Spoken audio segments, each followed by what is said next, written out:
This is Living Catholic with Father Don Wolf.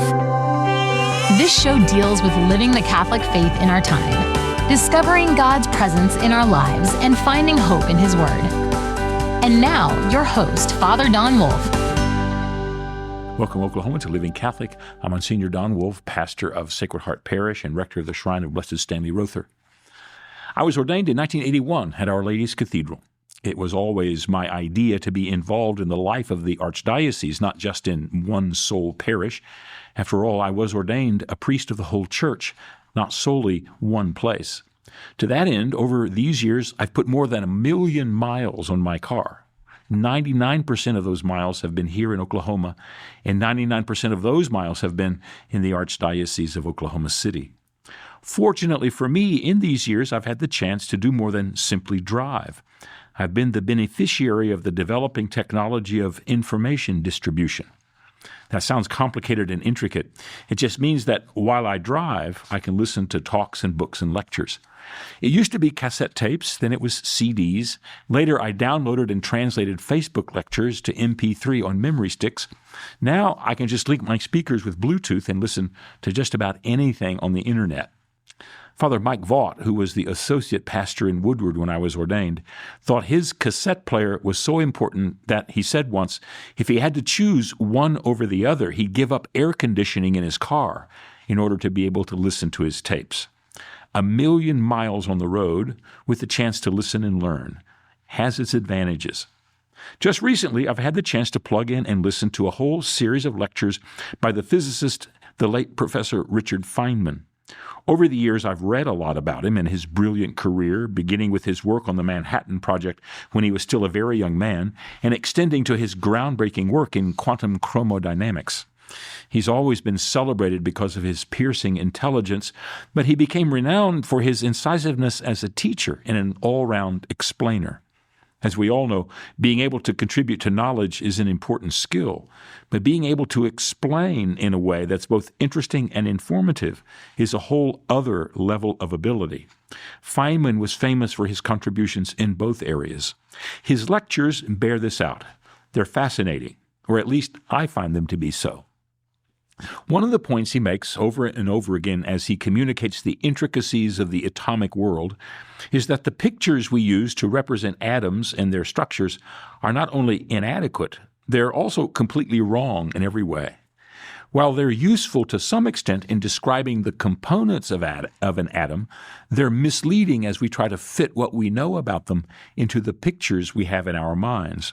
For example, the planetary model of the atom that we grew up with the electrons orbiting the nucleus of the atom like planets orbiting the sun, that gives us an idea that there is a nucleus made up of neutrons and protons in most atoms, with electrons surrounding it.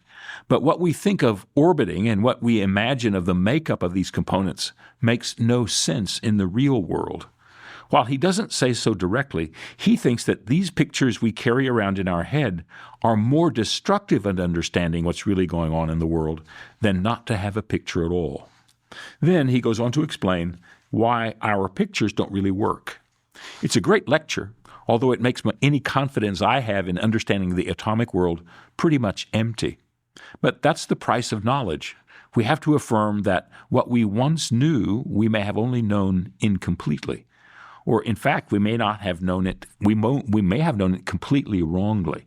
The price of accuracy can be humiliation. Alas, as they say, there's no humility without humiliation. Feynman's lectures are all like this. He begins with some notion we have, often uninformed or at least unexamined, and he slowly moves from there to give us some deeper sense of what's actually taking place. He isn't really trying to humiliate us or crush our inadequacy. He simply begins with the pictures we all know as a doorway into the topic so that it can be explored more thoroughly. If we didn't have any idea of what an atom is, we might not have any notion of the facts and realities he's trying to deepen. It's something like looking at a map with an X that marks the spot where the treasure's buried. We might know there isn't really an X there on the ground, but if we didn't have the map, we wouldn't know where to go look for the treasure at all. So all of this brings me to mind our preparations for Lent. Very soon, now we enter this penitential season with our focus set on recognizing our sinfulness and turning our hearts to the Lord, accepting the fullness of His reconciling love for us. Our hearts and minds turn toward the fullness of the Lord's gift and the promise of new life the resurrection embodies for us. True, all these facts of the gospel are available to us at any time. We're not restricted to Lent in order to encounter them. But we all know, unless we set aside a time and enter into its promises, each day becomes just a repeat of the day before. We might never get to what's important and necessary in life. Lent is when we pause, look up from the ordinary and the regular, and respond to the invitation to go more deeply into the truths of life. As we do, we can receive these truths that lie there for us, truths that offer us the prospect of renewal and the promise of hope. But many times we're hobbled by an inadequate view of what sin is. This isn't our fault. There's a kind of built-in limit to understanding that we all carry around because the pictures we have in our imagination. Just as in Feynman's example, we often don't get to the heart of what we're picturing because the images we have can hold us back as much as inform us about what's really going on. This Lent, we might take the chance to get beyond the common pictures we use to enter into a more adequate description of the presence and power of sin in our lives. If we do this, we can begin to encounter a more powerful and a more satisfying picture of what the Lord offers us in the gift of redemption and the promise of salvation. A better understanding of our journey with the Lord gives us a more complete vision of the landscape of our lives. But let me begin with a story. When I was about 8 years old, I was waiting for the neighbors to come by and pick my sister and me up to go to school. My older sister was in the 2nd grade. I was in the 1st. My parents were down at the barn milking. They'd left my sister in charge. She was 9 years old. As we were waiting, we began to play tag in the house. As kids do, we were completely absorbed in our game, running from room to room in our little house, tearing around the furniture and twisting and juking to avoid being tagged by the other. In my haste to avoid my sister's tag, I ran from the back porch into the kitchen, slamming the door behind me hard. The door had a large window in it, and as soon as it hit the door jamb, the whole window broke and fell onto the floor. I was horrified, both at the extent of the damage and at what I knew would be my parents' reaction. It was an accident, of course, but it was also the product of our careless playing and the thoughtless choices I'd made. But it was my sister's reaction that was the most notable. As the glass crashed onto the floor, my sister said in a loud and triumphant voice, "Now you'll have to go to confession." She was getting ready for her first confession and had just made it. Looking at the shards on the floor, she knew this was material for a first-class sin. I had done wrong, clearly, and I needed to be set right. It was what she had learned. At least it was something I had to keep in mind when I was going to make my first confession the next year. I had sinned. And that's what we mostly understand about the power of sin in our lives. We're expected to do right, and we do wrong. Whether by accident or by thoughtlessness or by the sum of our actions, we end up doing what is forbidden and end up with destructive results. It may be hard to tell the difference exactly since the destruction goes along with the forbiddance, but it's a scenario we all recognize and understand. It's a perfect 8-year-old's scenario as he looks at the gloom of the mistakes he's made and wishes all could be put back together so that his life and the window could be made right again. In the 1st grade, we found out that sin was a kind of stain on our soul. By doing what was wrong, we made our soul dirty. By doing what was right and appealing to God's mercy and grace, our soul was made clean. God's power could fix what we had done wrong and could heal the brokenness of our lives. And while our understanding of God and grace and the role of Christ in our lives becomes more sophisticated, often our understanding of sin doesn't always grow. Many times we're left with the notion that sin is the stain left behind. It's there, the mark against our name, as we've stumbled and rushed through life, breaking what is fragile and harming what should be protected. When talking about sin, we almost immediately think about the wrongs we've committed and the actions we've taken. Quickly, we grow out of the mistakes a rambunctious kid might make, only to find that the mistakes available to us grow in seriousness and depth. The stakes become larger as our souls grow to fit our bodies, and so the stains by which we mar them becomes darker and more extensive as well. Often we don't think beyond our pictures of the stains left behind and the remedies we're offered for making things right. Our thinking often becomes a kind of list of what we've done wrong, of the mistakes we've made, of the accidents of our decision-making, and the results we're forced to live with. And we go about addressing these realities more, and as we go about addressing these realities more completely, we make the lists longer and the possibilities more extensive. And it all makes sense. But the picture we use isn't quite adequate to the whole of life. There is more to sin than simply making a mistake or doing wrong. Sin has a kind of current in it, a sort of potential that can carry us away. This is not adequately informed by the pictures that we carry around. This power often doesn't make it into the lists that we prepare. Let me give you another example. My brother went off to college in the mid-70s. He wanted to belong to a group of guys there who offered to make him feel more at home and more at ease in the big, faceless world of the university. He was all on board and wanted to become one of the guys. But they had a program of what they wanted from the guys who desired to join them. My brother told me about all this about the time he turned 65. I didn't know any of these things while they were going on. The program the guys had developed was demonic in its subtlety and its effect. My brother and all the others who wanted to be a part of the group were told that they had to go to a restaurant, order, eat the food there, and then pay without leaving, and then leave without paying. It was an introduction to breaking down their sense of themselves as honorable and decent. After a whole series of other steps, each more dishonest and transgressive than the previous, the denouement was to go to one of the large hangouts in one of the cities away from the campus, chat up some of the girls there, and then steal something out of their purses, something of value. Imagine it. They were being primed in a step-by-step manner to forget the sense of dignity and honor that they had received from their upbringing in order to receive a new character beyond the boundaries of decency and goodness. Like I said, it was demonic. And my brother did all those things. He didn't turn into a monster, and he didn't spend his life doing monstrous things. But what he did was more like pranks than crimes, although they did hurt people, and they were offensive in just about every way. And after finally joining the group, he left after his second semester, never to return. He never spoke of the impact of what he'd done, and he never spoke of what he really felt about how offensive the sum of his actions was. I think he mostly put it down as adolescent foolishness, which mostly these things are.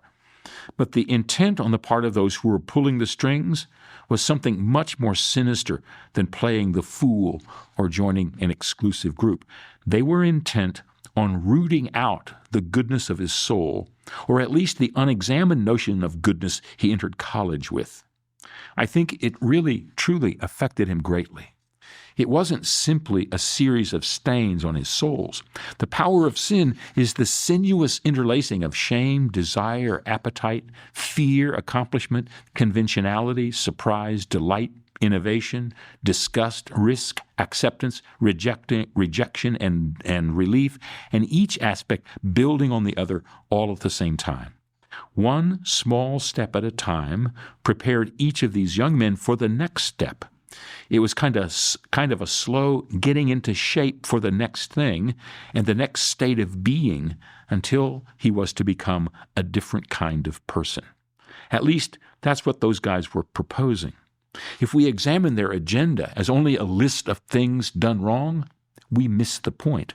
It was an energy moving through them, a way of acting and thinking all those in his group were being introduced to. Sin has a kind of current in it, a sort of electrical potential to disrupt, to dismay, and to destroy. C.S. Lewis gets to this point in one of the images he uses in Mere Christianity.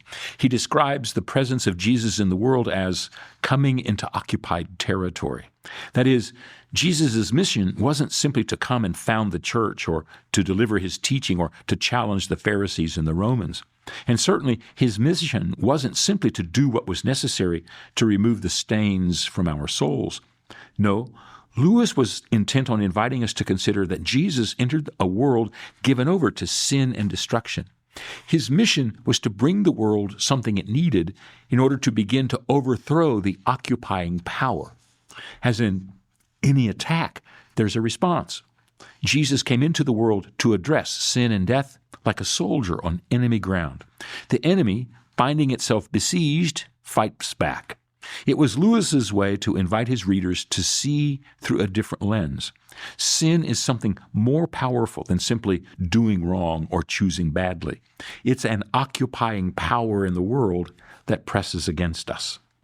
The author, Fleming Rutledge, uses a couple of images that I think are key to expanding our notion. She writes that, quote, "We are enslaved by Satan, which covers all the bases, systemic evil as well as individual sin and error," unquote. It also includes the danger of giving into small gestures and little evils. After a while, we can't move much and our range of freedom becomes more and more limited.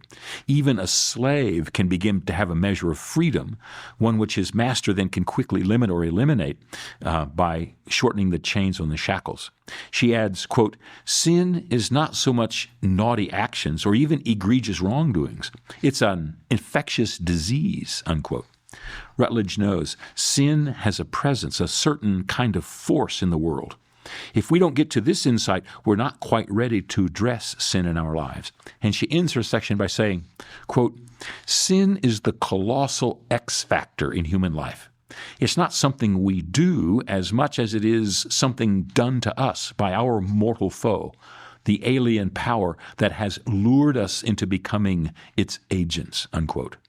It describes the challenge my brother faced in all of his naivete. He thought he was just going to be one of the guys.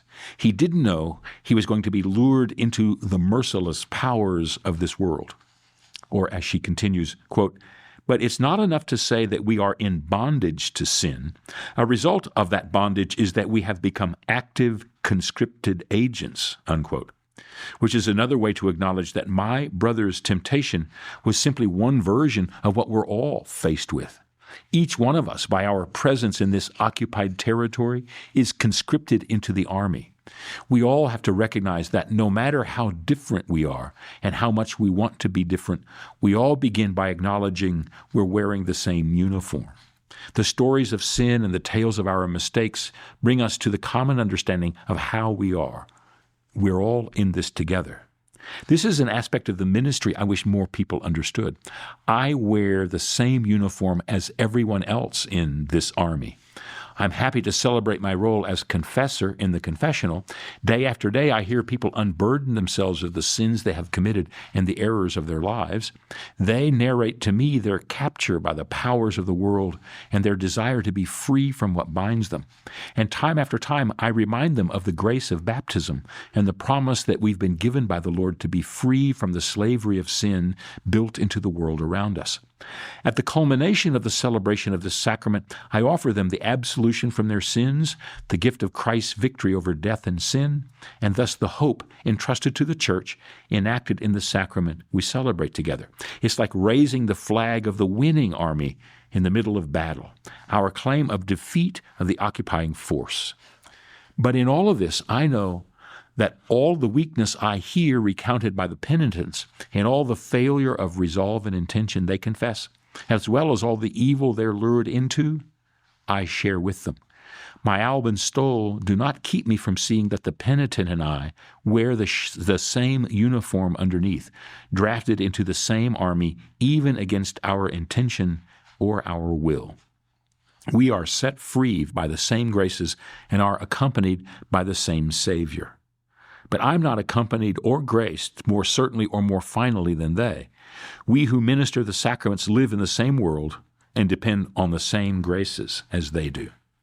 Again, Rutledge expresses it so powerfully. She writes, quote, "Note that St. Paul does not say Jesus never sinned or Jesus did not commit sin. That's because sin in Paul is not something that one commits. It's a power by which one is held helplessly in thrall," unquote. Jesus was the one not bound by this enslavement. He was no one's thrall. His presence was the promise that this power is overcome and our exodus from slavery can begin. This is what we're offered, to be led out of the land of miserable conditions and into a world where such things will not be. We're offered a whole other place, so different, so transformed, as to be known as a whole new kingdom. Jesus' presence in the world and in our lives is to bring the kingdom about, which is one of the reasons for Lent. It is possible for us to be marinated in the promises of God's kingdom and all of the promises of freedom and hope it brings, and yet at the same time live our lives as if this promise were not ours. There are parallels of this condition throughout our lives. Our Constitution gives us the right of redress of wrongs, for example, and most everyone has a long list of the wrongs and evils of our times and arrangements. Yet most of us never even begin to contemplate addressing them, and especially of what it would take to address them in the fora in which they might most thoroughly be attended to. We go on living as if this aspect of our communal life were not real or recommended. Well, so it is with our citizenship in the kingship of heaven. We are entrusted with the promise of a life in which our chains have been chiseled off and we've been hurried across the barriers of recapture and re-enslavement, only to wander as sleepwalkers, unaware that the gates are unlocked and the doors are swung open and the guard stations are abandoned. Lent is the time when we can begin to consider there may be more to life than the lists we keep, and certainly more to the promise of God than the ultimate relief when we close our eyes on this world to open them on the next. One of the great advantages of being part of the Catholic Church is its universality. This is an advantage that is greater than simple geography. We have the advantage of not being locked into simple pictures or colorful descriptions. Instead, we have the full range of thought and insight woven into the Scriptures and lived out among the saints. In addition, there is for us the promise that we are accompanied by the graces of the sacraments, all of which are living encounters with the living Christ, not simply lessons offered for us to learn or pearls of wisdom for us to weave. To live life in Christ is to live deeply and fully, which means to go beyond the pictures we have and to dive into the deep pools of living. And that's what we're here for. So let's make Lent a world of promise, and let's think about sin a bit more deeply. Sometimes there's more to what we know than what we think we know. Back in just a moment. Welcome back to our final segment, Faith in Verse. We have a poem today called "The Ashes Smudge Easily." The ashes smudge easily off our foreheads and disappear in just an hour or two. True, you can see them starkly highlighted on the brows of the TV host for Wednesday's View. But for us more normal, our marks don't last long. Our blackened crowns fade quickly through the day, as our admonitions to turn fade like a song, as we ponder our next steps on our new way. Lent is for the long weeks, more the first few, to repent of evil, begin anew. Our path is to tread where the road is new, to avoid easily evil and common sin. Worry not at the fading of the ashen marks, nor the passing of the first strong convictions. The penances we endure remain stark. Ashes mark the moments of easy friction. That's "The Ashes Smudge Easily." Lent has begun, and we've begun the process as we draw closer and closer to our ultimate goal, which is our encounter with the risen Christ on Easter Sunday morning. It's certainly important for us as we begin this season to remain focused on our acts of penance and charity and prayer, and not to be discouraged because it's not too late to begin, and it's certainly not too late to begin again. So don't be discouraged by something that hasn't worked out at the beginning, and it's not too late to recalibrate what we have in mind with regard to our penance and our opportunities this season. I hope that in the weeks to come, we can continue to grow in what it means to be living Catholic. Living Catholic is a production of the Archdiocese of Oklahoma City for Oklahoma Catholic Radio. To learn more, visit okcr.org.